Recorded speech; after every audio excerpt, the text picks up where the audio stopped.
তাকে যে বাঘে আক্রমণ করেছে দেখেন তার হাতে, এই হাতে, মাথায়। সে শুভ সকাল সবাইকে। সবাই কেমন আছেন? আশা করি সবাই ভালো আছেন। এই মুহূর্তে আমি আছি বাগেরহাট জেলার মোংলা পোর্ট, মানে এটা হচ্ছে মোংলা হসপিটালে আছি।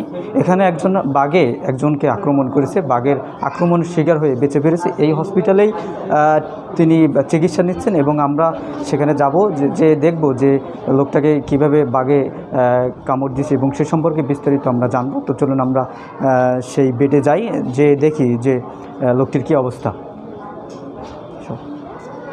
দেখি ভাই একটু, এই দেখি একটু সাইডে, আপনারা একটু সাইডে যান, একটু সাইডে যান, ফ্যানটা একটু অফ করে দেন।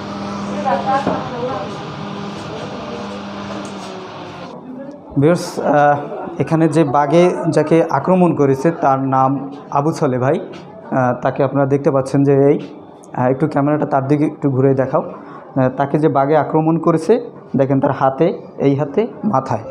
সে বাঘের সাথে যুদ্ধ করে বেঁচে ফিরেছে, তেমনটা আপনারা দেখতে পাচ্ছেন। এখানে তার পরিবারের অনেক লোকজন রয়েছে, তার পরিবারের লোকজন রয়েছে, তার বাচ্চা রয়েছে এবং তার স্ত্রী রয়েছে, এখানে সবাই রয়েছে। তো আমরা এখানে তার একজন যে পরিবার রয়েছে, পরিবারের সাথে আমরা কথা বলবো যে কিভাবে সে এই বাঘের আক্রমণের শিকার হলো। তো ভাই, আপনি কি হন তার? সে আমার দুলাভাই। আপনার দুলাভাই। কিভাবে সে এই বাঘের আক্রমণের শিকার হলো? সে জঙ্গলে গেছে মাছ ধরার জন্য।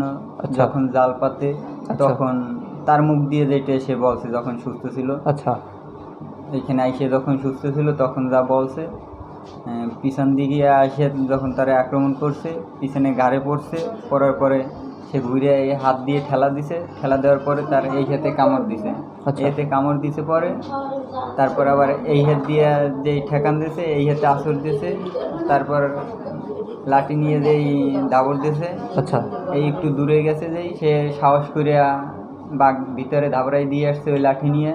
যেই বাঘ ধাবড়াই দিয়ে আসছে তারপরে সেই অসুস্থ অবস্থায় রক্ত পড়ে, সেই হিসেবে সেইখান দিয়ে হাইটে আসছে, হাইটে এসে বাড়ি আসছে। বাড়ি এখানে খাল আছে তাই পাড়াইয়া আবার আসছে বাড়ি এসে। তারপরে সে অনেকক্ষণ সুস্থ ছিল। তারপরে আপনারা হসপিটালে নিয়ে আসছেন? হ্যাঁ, যখন হসপিটালে আনবো তখন অসুস্থ হয়ে পড়ছিল, তারপরে আবার সুস্থ হয়েছে। তারপরে তো এই 250 ফিট নিয়ে আসা হয়েছে। আচ্ছা, ওনাকে বাঘে কোন জায়গায় জায়গায় কামড় দিছে? প্রথমে পিছনে এসে পিঠের পরে পড়ছে, তারপরে সে যখন ঘুরে দেখছে তখন ওই হাত দিয়ে ঠেলা দিছে। আচ্ছা, ঠেলা দেওয়ার পরে এই হাতে কামড় দিয়ে ধরছে। আচ্ছা, তারপরে এই হাত দিয়ে যখন ওই লাঠি উঠানো দিছে, এই হাতে থাবা দিছে। আচ্ছা, থাবা দেওয়ার পরে তারপরে বাঘ একটু ওই লাঠি উঠেছে, হয়তো বা গুঁতো টুতে লাগতে একটু দূরে গেছে। আচ্ছা, দূরে যাওয়ার পরে সে লাঠি নিয়ে যখন দাবড় দিছে তখন আর একটু দূরে গেছে, তখন একটু বাঘে ভয় পাইছে। সে তখন দূরে দূরে কথা বলছে। আচ্ছা, তার লগে লোক ছিল একজন, সে ছিল দূরে। তারে যখন ডাক দিছে ভাবছে তার সাথে লোক ছিল? লোক ছিল, অনেক দূরে ছিল।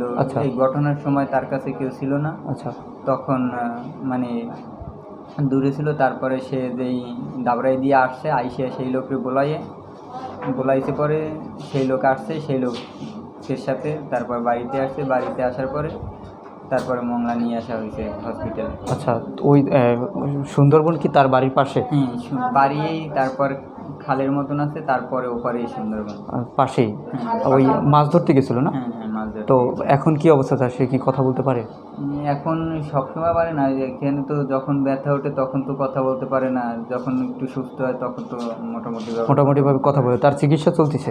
চিকিৎসা তো চলতেছে, আর ওইসবের এই যেভাবে ডাক্তাররা দেখায় সেইভাবেই চলতেছে। ও আচ্ছা, ধন্যবাদ আমাকে অসংখ্য।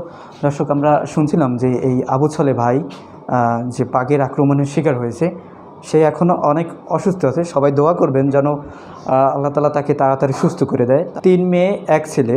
তার পরিবার তার জীবিকা নির্বাহ করে থাকে এই সুন্দরবনের যে মাছ রয়েছে, এই মাছ বিভিন্ন সময়ে মাছ, গোলপাতা, মধু আহরণ করেই তার জীবিকা নির্বাহ করে থাকে। এখন কিন্তু সে এই বাঘের আক্রমণের শিকার হয়েছে। তো বাঘের আক্রমণের যে শিকার হয়েছে সে কিন্তু এখন অসুস্থ আছে, আপনারা দেখতে পাচ্ছেন এখন হসপিটালের বেডে আছে। তো সবাই দোয়া করবেন যেন আল্লাহ তাআলা তাকে তাড়াতাড়ি সুস্থ করে দেয়, এবং সে যখন সুস্থ হবে তখন তার মুখ থেকেই পুরো ঘটনাটা আমি আপনাদের মাঝে শেয়ার করব। তার কাছ থেকে এখন সে অসুস্থ আছে, যার জন্য সে কথা বলতে পারছে না। এখানে তার যে পরিবার রয়েছে তাদের সাথে আমরা কথা বলছি। তো এখানে আরও একজন তার রিলেটিভ রয়েছে, তার সাথে আমি একটু কথা বলবো যে তার কি অবস্থা। আপনি একটু এই চেয়ারটা একটু আসেন, আপনার সাথে একটু কথা বলি।